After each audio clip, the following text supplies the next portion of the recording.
What is going on, everyone? Lauren Sisler here with ESPN, hanging out with my buddy, my friend, Mike the Real McCoy. What's going on? It is Rivalry Week. Are you excited? Let's get it. We don't eat, we don't sleep. It's war week, baby.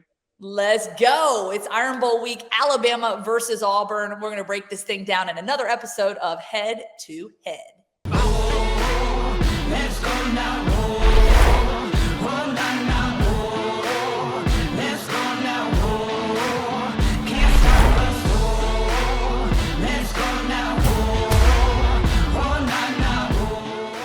All right, so first and foremost, I got to tell you, I'm sitting in my empty townhome here. It sounds a little echoey. I apologize. I know it's very empty in here. I don't normally live like this, but my husband and I moved this week, and I just got to tell you, moving during football season, I don't recommend it. It has been brutal. That just mean you get into the money. That's all that is. Time to upgrade. Big money. Let me borrow $5. Oh my gosh. Well, I tell you, it is nice. We didn't move too far away, but it's just been trying to get it all squared away. I'm sitting in my empty townhome now because this is where I have internet. I don't have internet at the new house. So all the things you guys can relate. You guys know what it's like. Look, okay. So Mike, first and foremost, I do want to give a shout out to Alabama Cattlemen's Association for being our sponsors all season long. And you know what they're all about? Some beef. And it fits the theme well, right? That's it. This is beef week, man. We got beef. We got rivalries. We got Alabama versus Auburn. It's going to be a lot of fun. Okay, before we jump into the matchup, Mike, just tell me, look, we know records go aside. We know that this Iron Bowl is like unlike any rivalry that many people have been a part of. And I know last week you said, no, the Iron Bowl is the greatest rivalry in college football. So tell us why it is the greatest rivalry in college football, because you played in it. I guess for me, it means something. One, when you're a freshman, and I think when you're coming into something, you don't realize the magnitude. And even on the way out, I think it has even more of a relevance to you. It's the last time, you're closing out, your last home game. I mean, words can't explain it. This is probably the last, 2 more games before you part ways with your brother. This is your last time being Brian Denny. I mean, it is going to be, when you walk out of that sign and you hit win on the way out, it's like, man, this is the last time I'm going to be walking out of Brian Denny as a football player. That is going to hit home. That's going to resonate with a lot of people. And just the tradition, it's just like going into the store. Now, again, I got a lot of kids that are Auburn fans. I train a couple of kids that play at Auburn right now. So, you pull for those guys, but, man, you ain't going to pay me. You ain't going to see me with no War Eagle shirt on, So it's just what it is. My wife went there. I went there. My father-in-law. So it's a pedigree. And you got to think, when kids grow up in this rivalry, you walk in the store, it's either Roll Tide or War Eagle, That's just, I don't even feel right saying it. But it came out of your mouth, for the record. It came out of your mouth. It did. It's a salutation here in Alabama. We know that, right? Yeah, it's like a game. What side are you on? Yep, no doubt. Look, breaking down this matchup, I think it's an interesting one. First and foremost, interesting season for both teams. Auburn comes in at 5-6. If they were to win this game, they get a bid to a bowl game. For Alabama, 9-2, which is uncommon and unusual for an Alabama team to come into this matchup with 2 losses on the record and really, out of the SEC championship picture, out of the playoff picture, unless some crazy things happen. So, I know Alabama fans out there are hoping some crazy things could happen, a little shuffle shakeup that could potentially put them back in the mix. But with that being said, just looking at this rivalry game, Coach Saban said, this is one of those games you're remembered by what you do in this game.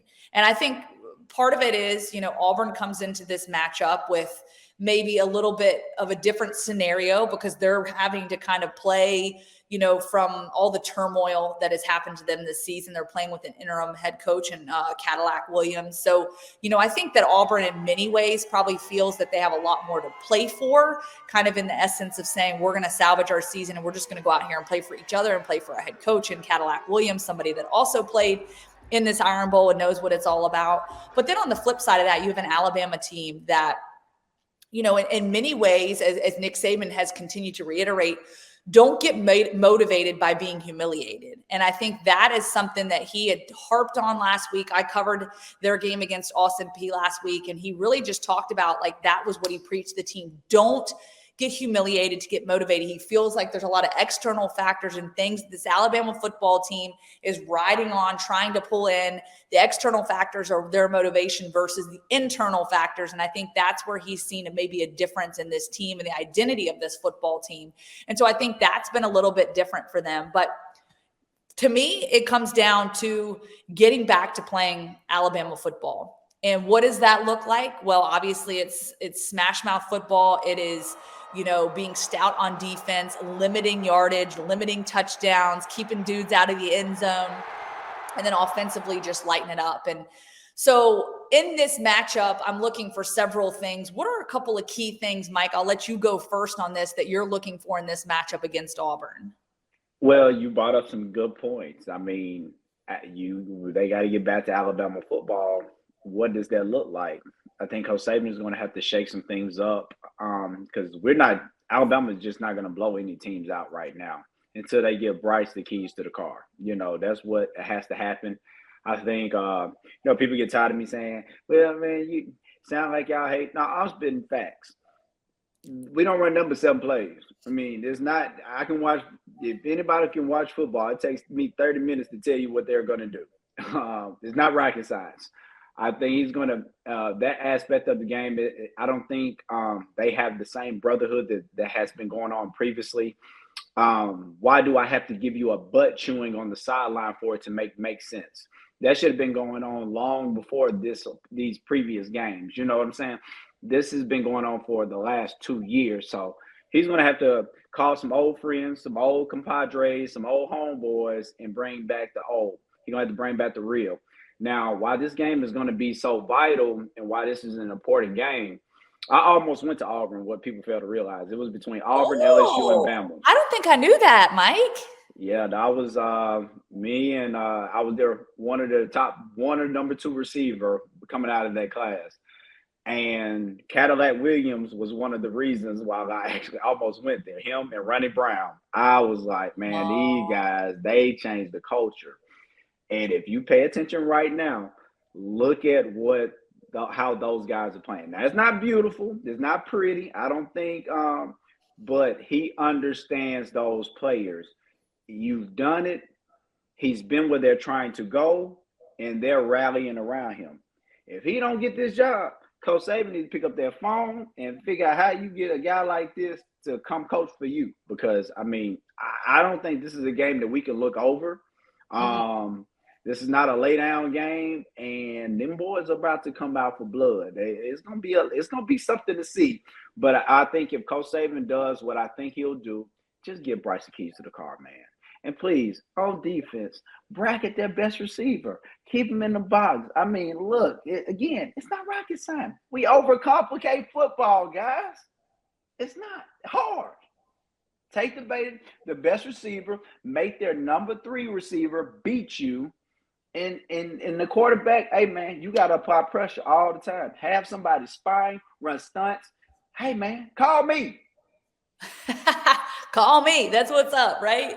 Look, and here's the deal. You know, I'll say this, you know, kind of looking at Auburn's football team and sort of how they've sort of implemented more of the run game since Cadillac's kind of gotten back to that old school football. He talked about it. He said, we're bringing back some big boy football, and he wants to run downhill, hit him in the mouth. And that's sort of what he's been talking about, hit him in the mouth and be able to fight.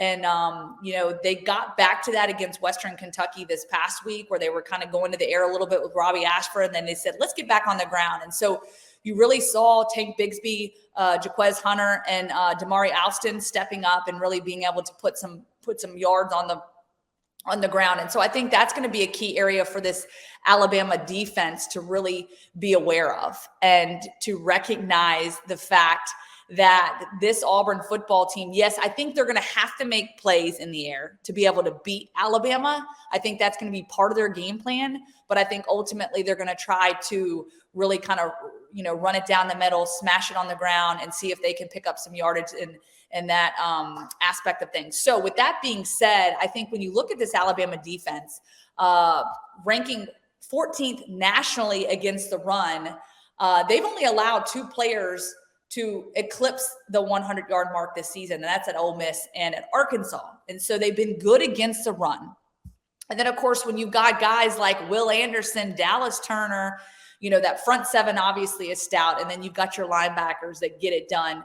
I think that's been a big key for them. And then defensively, the other key piece to this, Mike, has been turnovers. And that's something that Nick Saban was very openly frustrated about, that the turnovers have not been in their favor this year. This Alabama defense has not created the turnovers like we're accustomed to seeing them turn over. Now, of course, they had 2 interceptions and a fumble recovery this past week, getting back to the defense that we wanted to see. So I think that's been interesting. And then I got a question. Sorry about that, Mike. What'd you say? I have a question. How many sacks did we get this past weekend against Austin Peay? 0. Yeah.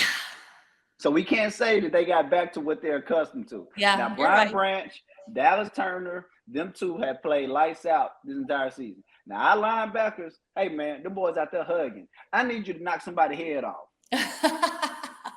All right. So, obviously, Alabama football still has some work to do on the defensive side of the football, but they've shown some improvement. And I think that's going to be key for them against this Auburn team that, again, is going to come in with the game plan. And I would expect them to keep it on the ground as much as they can. Now, offensively speaking, here's one thing I want to point out real quick is that, Bryce Young, obviously, you talk about handing the keys to the car. That's something you've mentioned a couple times now.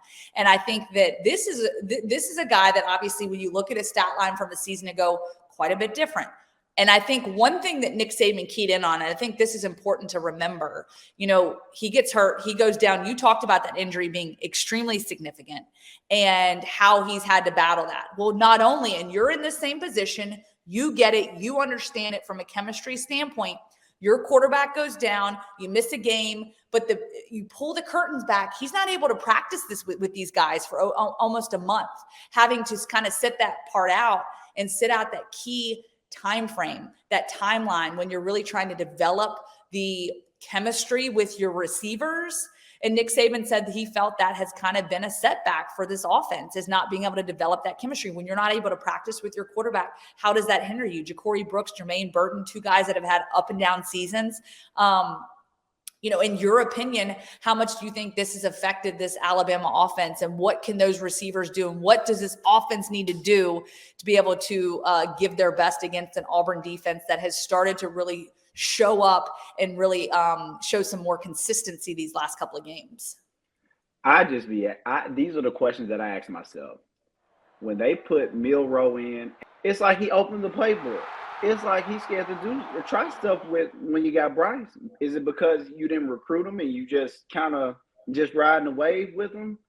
But I feel like when you're playing receiver, your job is to make your quarterback look good no matter what.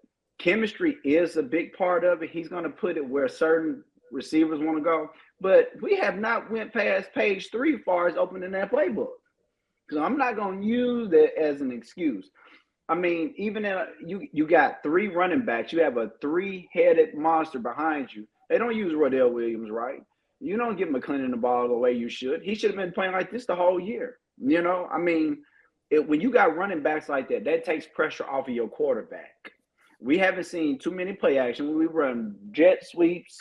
I mean, come on, man. Hey, we haven't ran post corners, no comeback routes. We haven't blown the top off. If we got 4-3 guys, why are we not using them? Those are my type of questions. So I get the chemistry part, but how if you're at Alabama, the guys that these guys get, when you're a 5-star guy, it don't matter where you throw the ball. In my catch radius, I'm coming down with it. You're 5-star for a reason. Like, And I know they got a heck of a receiver coach. I mean, so somebody got to answer something somewhere. Though we got to start asking questions. And if you either Bryce can go or he can't. When you don't practice, you don't play.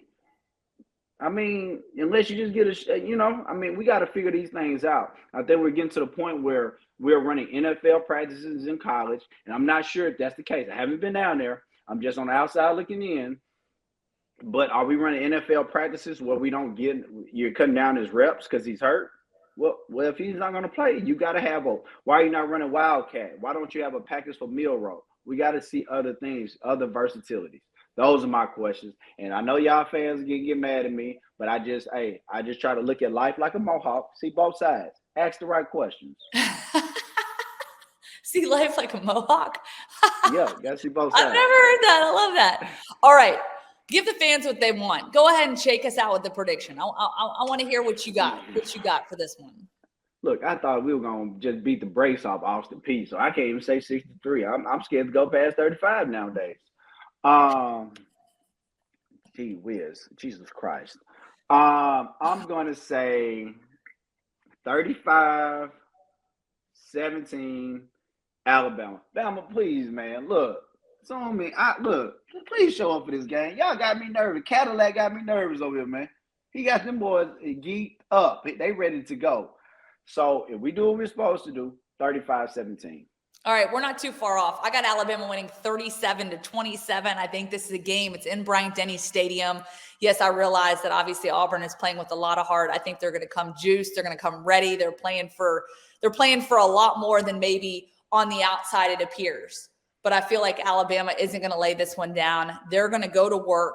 I know that Bo Scarborough was in the facility last week and talked to that Alabama football team. And Nick Saban even said it. He put his fist on the table and said, look, we've got to show up and we've got to work with this identity, play back to this Alabama standard. And, talking to Ja'Cory Brooks and Kool-Aid McKinstry, they both said that after hearing Bo Scarborough and hearing from these former players and recognizing, like, look, we don't want the past players to see how we're operating right now and be disappointed, right? And so he said it really got them fired up, and he felt like it helped them to sort of realign and recognize that they have to go back out and dominate. That was the word that I heard from Kool-Aid McKinstry. He used the word dominate. And so that's something that this Alabama football team is trying to get back to. Will they be able to dominate in this one? I don't think so, because it's the Iron Bowl. That doesn't typically happen. But I got Alabama winning by 10. It's going to be exciting. It's Bryant-Denny Stadium, 2:30 kickoff on CBS. I'm looking forward to it. I can't wait. And Mike, we appreciate you as always, because you know what? You're the real McCoy. Brought to you by Alabama Beef Farmers and Ranchers.